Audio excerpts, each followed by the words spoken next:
गांव में एक साधु अपनी पत्नी के साथ रहता था। उसकी कोई संतान न थी। इस चीज से उन दोनों में आए दिन बहुत झगड़ा होता था। साधु बहुत परेशान रहता था। वह भोलेनाथ का भक्त था। भोलेनाथ की भक्ति करता था और उसी में खुश रहता था। उसकी पत्नी हमेशा आए दिन उनसे चिक चिक करती, लड़ाई झगड़ा करती। हमेशा कहती, तुमसे ये न होगा, तुमसे वो न होगा। इतना एक दिन उनका झगड़ा इतना बढ़ गया कि साधु घर छोड़ने के लिए घर से निकल गया। घर से निकलते ही वो काफ़ी दूर चलने के बाद एक नदी के किनारे पर पहुंच गया। नदी के किनारे पर पहुंचने के बाद साधु महात्मा को लगा कि क्यों ना मैं यहाँ पर थोड़ी देर विश्राम कर लूँ। काफ़ी समय बीत गया। चलते चलते पैरों में दर्द होने लगा है। ना जाने अब कहाँ जाना है और कहाँ रुकना है।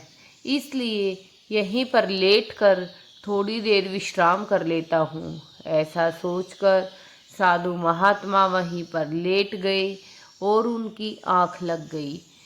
थकावट के कारण उनको कुछ भी पता नहीं चल रहा था कि उसके आसपास कौन आ रहा है, कौन जा रहा है।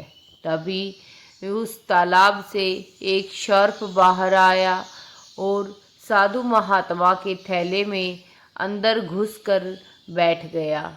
जब साधु महात्मा की नींद खुली तो उसने उठकर चलने की सोची और अपना थैला उठाने के लिए आगे बढ़ा। जैसे ही साधु महात्मा थैला उठाने लगा तो सर्प को देखा और सर्प को देखकर उसके मन में विचार आया कि क्यों ना मैं इस सर्प को घर ले जाऊं और अपनी पत्नी को डसवा दूं, जिससे रोज रोज की चिक चिक खत्म हो जाएगी और मुझे कहीं जाना भी न पड़ेगा। ये सोचकर साधु महात्मा ने थैले की गांठ लगा दी और उस थैले को उठाकर अपने घर की तरफ वापस चल दिया।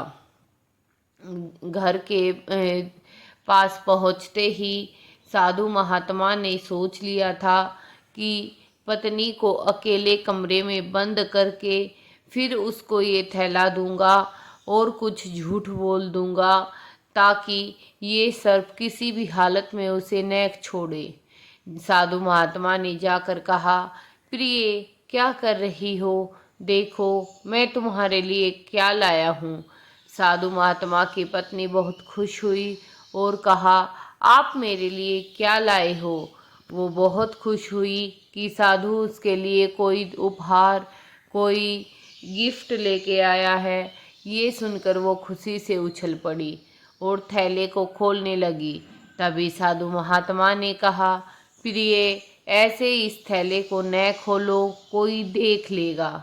अब पत्नी ने सोचा, इसमें तो शायद बहुत ही कीमती सामान है। उसने कहा, ऊपर वाले कमरे में चलो, वहां जाकर खोलना।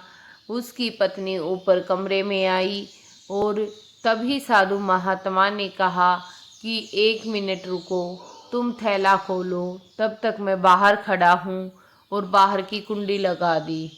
उसकी पत्नी ने जैसे ही थैला खोला उससे सर्प निकला और वो चिल्लाने लगी, बचाओ बचाओ बचाओ। लेकिन महात्मा ने कुंडी न खोली क्योंकि वो तो उसे मरवाना चाहता था। तभी वह क्या देखती है कि उस थैले से बहुत तेज प्रकाश निकलने लगा। चारों तरफ उजाला ही उजाला हो रहा था और एक बहुत ही सुंदर बालक उससे निकलकर उसके सामने खड़ा था। अब तक वह कह रही थी कि बचाओ बचाओ, अब वह कह रही थी, अरे वाह, आपने तो मेरे सारे दुख दर्द दूर कर दिए। इतना सुंदर पुत्र, साधु महात्मा आप बहुत अच्छे हो।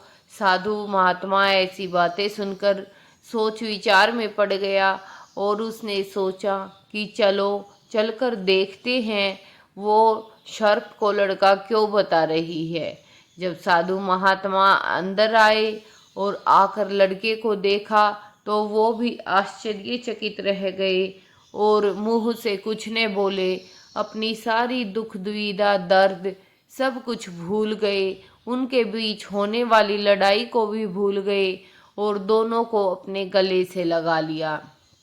दोनों ने कहा कि अब हम इसका अपने पुत्र के रूप में स्वीकार कर इसका लालन पालन करेंगे।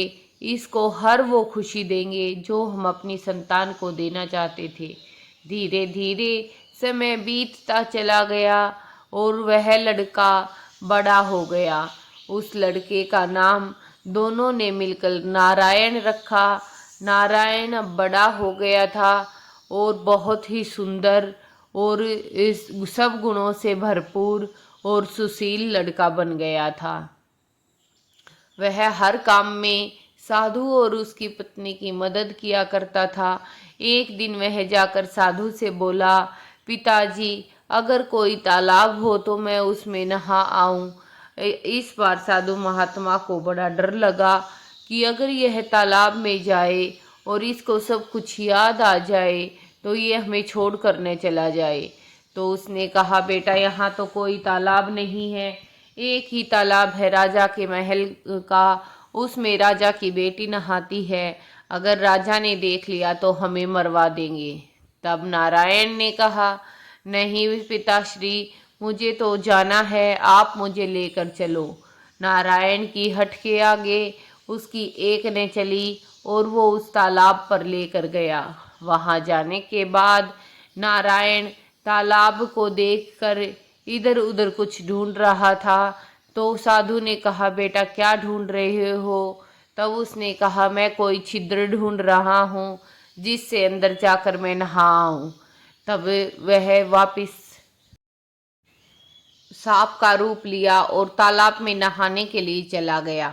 तालाब में सरसराहट हुई तो राजकुमारी ने अपनी दासी से कहा, दासी जाकर तालाब में देखो कोई आया तो नहीं है। जब तक दासी वहां आई कोई भी न था। वह अपना वापिस अपने घर चला गया था। अगले दिन फिर वही हुआ। तालाब से सरसराहट आई। राजकुमारी ने दासी को कहा। दासी ने जाकर देखा तो वहां कुछ न मिला। ऐसे ही तीसरा दिन भी निकल आया। तालाब में फिर सरसराहट हुई तो राजकुमारी ने किसी को न कहकर स्वयं जाकर देखा तो वो नारायण वहां पर नहा रहा था। नारायण को देखकर वह उस पर मोहित हो गई और जाते समय नारायण ने अपना नाग रूप लिया और वहां से चला गया। अब राजकुमारी नारायण पर इतनी मोहित हो चुकी थी कि वह नारायण के लिए कुछ भी करने को तैयार थी। उसने अपनी माँ को जाकर कहा कि माँ, चाहे कुछ हो जाए, मैं उस लड़के से शादी करना चाहती हूँ, मैं उससे विवाह करना चाहती हूँ। तब उसकी माँ ने कहा, बेटी इसमें मैं क्या कह सकती हूँ, हमें तो तुम्हारे पिता से आज्ञा लेनी पड़ेगी। तो उसने कहा, हाँ माँ, जाइए आप पिताश्री से आज्ञा लेकर आइए। तब उसकी माँ राजा के पास गई, राजा से सब बातें कही। तो राजा ने कहा, नहीं, एक पंडित का लड़का मेरी बेटी का वर नहीं हो सकता। वो राजा की बेटी है, राजा के ही यहाँ बहू बनकर जाएगी। मैं उसके लिए लड़कों की लाइन लगा दूंगा, लेकिन ऐसा कदापि न होने दूंगा। तभी वहां पर राजकुमारी आई। राजकुमारी ने कहा, पिताजी अगर मैं शादी करूंगी तो सिर्फ नारायण से, नहीं तो ये मेरी भी हट है। अब ये सारी बातें सुनने के बाद राजा ने ब्राह्मण को बुलाया और कहा कि क्या तुम अपने बेटे की शादी मेरी बेटी से करना चाहते हो? वह फूला ने समाया और हाँ कर दी। हाँ करते ही उसके पिताजी ने कहा, राजा ने कहा कि मेरे यहाँ बारात बहुत ठाठ बाट से आनी चाहिए। अब वो घर गया और पत्नी से सारी बातें कही। वह बहुत चिंतित हो गया कि मैं तो गरीब हूँ, ठाठ बाट से बारात कैसे लेकर जाऊंगा। तभी नारायण वहां आया। नारायण ने कहा, पिताश्री आप बिल्कुल भी चिंता न करें, मेरे पास बहुत सारा खजाना है। और यह कहकर उसने एक सुंदर और बहुत ही अच्छी बारात को तैयार किया और राजा की बेटी को ब्याह कर अपने घर ले आया। राजा ने भी अपनी बेटी को एक महल और बहुत सारा धन देकर विदा किया और वो दोनों उस महल में राजा रानी की तरह रहने लगे। दोनों अपने जीवन में बहुत खुश थे, किसी भी चीज़ का कोई दुख न था। काफ़ी समय बीत गया था तो नागलोक में भी चर्चा होने लगी कि नारायण काफ़ी समय से दिखाई नहीं दे रहा है। तो उन सब ने आपस में बात करनी शुरू की और उनमें से एक नागिन ने बुढ़िया का रूप बनाया और नारायण को खोजने के लिए निकल गई। जब वह पृथ्वी लोक पर नारायण को खोज रही थी तो उसको एक महल में उसका नारायण का पता चल गया। अब नारायण उस समय घर से बाहर था और वह अकेली थी। घर में रानी अकेली थी, घर में कोई न था। तो बुढ़िया ने जाकर कहा, बेटी यह कांच का बर्तन रख लो, राजा जब इसे देखेगा तो बहुत खुश हो जाएगा। रानी ने बर्तन रख लिया और जब नारायण आया तो उसको वह कांच का बर्तन दिखाया। कांच का बर्तन देखते ही नारायण सब कुछ समझ गया था। उसने रानी से कहा, या तो तुम इस बर्तन को तोड़ दो, नहीं तो तुम्हारा सर्वनाश हो जाएगा। रानी ने उसी समय बर्तन को तोड़ दिया और नारायण की बात मान ली और वो दोनों फिर से सुखी सुखी अपने जीवन में खुशियों के साथ रहने लगे। अब नारायण के मन में भी विचार आने लगा कि ये नागकन्याएं तो मुझे खोजने पे लग गई, अब शायद मेरा यहाँ रह पाना संभव नहीं है। नारायण भी इस चिंता के साथ था, लेकिन उसने रानी को कुछ न कहा। वह चुपचाप अपने मन में ये बात समाये रखा। अब यहाँ नागलोक में कन्याओं को इस बात का भी पता चल गया। तब दूसरी नाग कन्या ने वहाँ जाकर अपनी कोशिश की। वह लड़की के रूप में गई और जाकर रानी को कहा कि मेरा पति तुम्हारे पास है, मेरे पति को मेरे पास भेज दो, नहीं तो मैं तुम्हारा सर्वनाश कर दूंगी। ये कहकर वह नाग कन्या वहाँ से चली गई, जाने लगी। तभी रानी ने कहा, तुम्हें कैसे पता कि वो तुम्हारा पति है? तब उसने कहा कि अगर तुम नारायण को कहना कि तालाब में डुबकी लगाओ, अगर वह ऊपर आया तो तुम्हारा पति है और अगर नहीं आया तो वह मेरा पति है। नारायण घर आया, पत्नी ने जिद की, वह मना करता रहा, लेकिन वह एक ने सुन रही थी और कहा कि तालाब में डुबकी लगाओ। नारायण ने जाकर तालाब में डुबकी लगाई और डुबकी लगाते ही नाग कन्याओं ने नारायण के पैर पकड़कर उसको नीचे की तरफ खींच लिया और बाहर न निकलने दिया। अब नारायण ऊपर नहीं आया। रानी बहुत दुखी हुई, रोती रही, बिलखती रही, लेकिन अब करती भी क्या। उसने अपना सब कुछ दान करना शुरू कर दिया और एक कुटिया में रहने लगी। अब वह बहुत दुखी रहती थी। एक दिन उसके पास एक छोटी लड़की और एक आदमी आया। उसने कहा, रानी आप सबको दान देती हो, कृपा कर हमें भी कुछ दान दीजिए। रानी ने कहा, मैं तो अपना सब कुछ दान कर चुकी हूँ, बस एक कुंडी और सोटा है जो मैंने दान नहीं किया है, ये तुम लेकर जा सकते हो। तब उसने कहा, ठीक, आप मेरी एक बात का जवाब दो। कल रात को जब हम नदी के किनारे जा रहे थे तो उसमें से एक राजा और बहुत सी प्रजा निकली। सबने भोजन किया। भोजन करने के बाद प्रजा तो वापस लौट गई, लेकिन राजा वहीं रह गया और उसने जो एक खाने की थाली अपने हाथों में लेकर आवाज़ लगाई, कोई भूखा हो तो खा लो, कोई दुखियारा हो तो खा लो, मेरा प्यारा हो तो खा लो। फिर राजा ने वह खाने की थाल हमें दी और हमने वो खाना पेट भर खाया और फिर वो भी वापस पानी में चला गया। ये सारी बात सुनकर रानी ने एक सेकंड भी नहीं लगाया। वह सब बात समझ चुकी थी और उसने कहा कि आप मुझे उस सरोवर, उस तालाब पर ले चलिए। मैं ये सब कुछ अपनी आंखों से देखना चाहती हूँ। तो उस आदमी और लड़की ने कहा, ठीक है रानी, हम आपको वहाँ पर लेकर चलेंगे। आप हमारे साथ चलिए, रात होने ही वाली है। रानी उन दोनों के साथ नदी के किनारे जाने के लिए अपने घर से निकल पड़ी। मन में यही विचार था, शायद नारायण मुझे आज मिल जाएंगे। नदी के किनारे पहुंचने के बाद रात काफी बीत चुकी थी। वह आदमी और लड़की नींद से परेशान होकर सो गए थे, लेकिन रानी को नींद नहीं आ रही थी। कुछ समय बाद बहुत सारी प्रजा और राजा पानी से बाहर निकले। सबने भोजन किया और प्रजा वापस लौट गई, लेकिन राजा वहीं खड़ा रहा। राजा ने एक थाली भोजन लिया और कहा, कोई दुखियारा हो तो खा लो, कोई भूखा हो तो खा लो, मेरा प्यारा हो तो खा लो। तब रानी राजा के पास गई और जाकर कहा, हे राजा, मैं ही तो आपकी प्यारी हूँ, क्या आपने मुझे नहीं पहचाना? आपने मुझसे शादी की है, मैं आपकी पत्नी हूँ।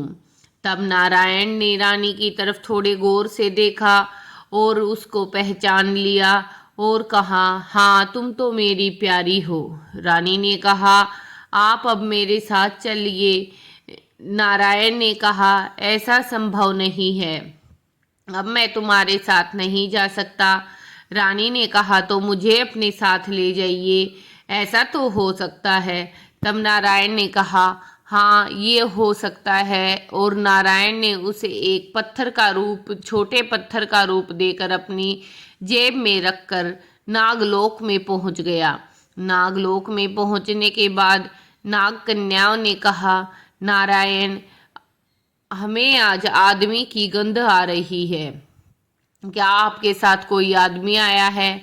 नारायण ने कहा, हाँ, आदमी तो आया है, लेकिन अगर तुम उसे नुकसान ना दो और ये वादा करो तो मैं तुम्हें दिखाऊं। तब नागकन्याओं ने वादा किया कि हम उसको कोई नुकसान न देंगे। तो उसने कंकड़ को फिर से रानी के रूप में बनाया। रानी को देखकर राजकन्याएं, नाग कन्याएं डरने लगी, जलने लगी, और लेकिन वादा किया था तो कुछ न कर सकी। पर वो रानी को बहुत परेशान करने लगी। रानी से सारा काम करवाती, दासी की तरह रखती और उसको बहुत परेशान रखती। रानी एक दिन नाग कन्याओं के बच्चों को दूध गर्म करके पिला रही थी। गर्म दूध होने के कारण सब बच्चे मर गए।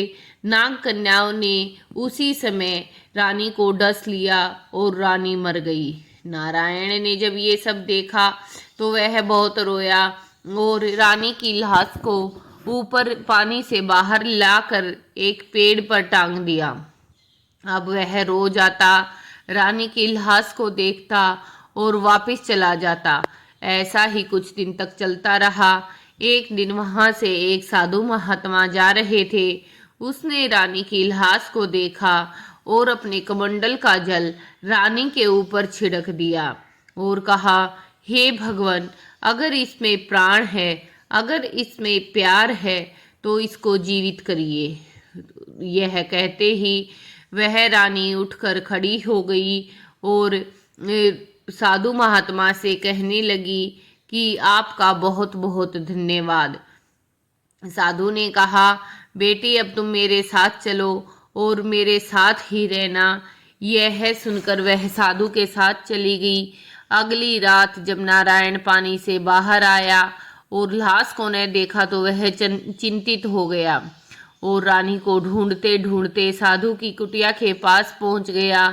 रानी वहां पर सोई हुई थी। तो राजा ने रानी को जगाना ठीक ने समझा और अपना नाग रूप लेकर रानी के सिरहाने बैठ गया कि रानी उठेगी तो उससे बात करूंगा। तभी साधु महात्मा का नौकर वहां पर आया और उसने नाग को देखा और नाग को देखते ही उसने सोचा कहीं यह इस लड़की को काट न ले। उसने नाग के टुकड़े टुकड़े कर दिए। इस तरह नारायण मर गया और वह कन्या जब उठी, रानी उठी, तो नारायण की ये हालत देखकर उसने कहा, तुमने तो मेरे पति को मार दिया, तुम सब तो दुष्ट हो। और अपने पति की एक सैया बनाई जिसमें उसको रख कर और खुद भी उसमें बैठकर आग लगा ली और दोनों राख के ढेर बन गए। साधु महात्मा वापस आए, आकर सारी बात सुनी और राख के ढेर को देखकर रोने लगे। अब वह एक चुटकी राख लेकर एक पेड़ के नीचे तपस्या करने के लिए बैठ गया। उसका मन बहुत उदास था। वह सोच रहा था कि भगवान कुछ ऐसा करे कि ये दोनों फिर से जीवित हो जाएं। जब वो ये सब सोच रहा था तो महादेव पार्वती पक्षी का रूप लेकर उस पेड़ पर बैठे थे और आपस में बातें कर रहे थे कि यह साधु कितना मूर्ख है, इस राख को अपने पास लेकर बैठा है। अगर वह इस राख को पानी में डाल दे तो ये दोनों जीवित हो जाए। साधु महात्मा दोनों की बातें सुन रहा था। उसने भागकर वह राख पानी में डाल दी और वो दोनों जीवित हो गए। अब दोनों खुशी खुशी पृथ्वी लोक पर साधु महात्मा के साथ रहने लगे और अपने जीवन को बिताने लगे। अब उनके जीवन में कोई दुख न था, खुशियां ही खुशियां थी। भोले शंकर सबको ऐसे ही जीवन दान दे। सब बोलो जय शिव शंकर।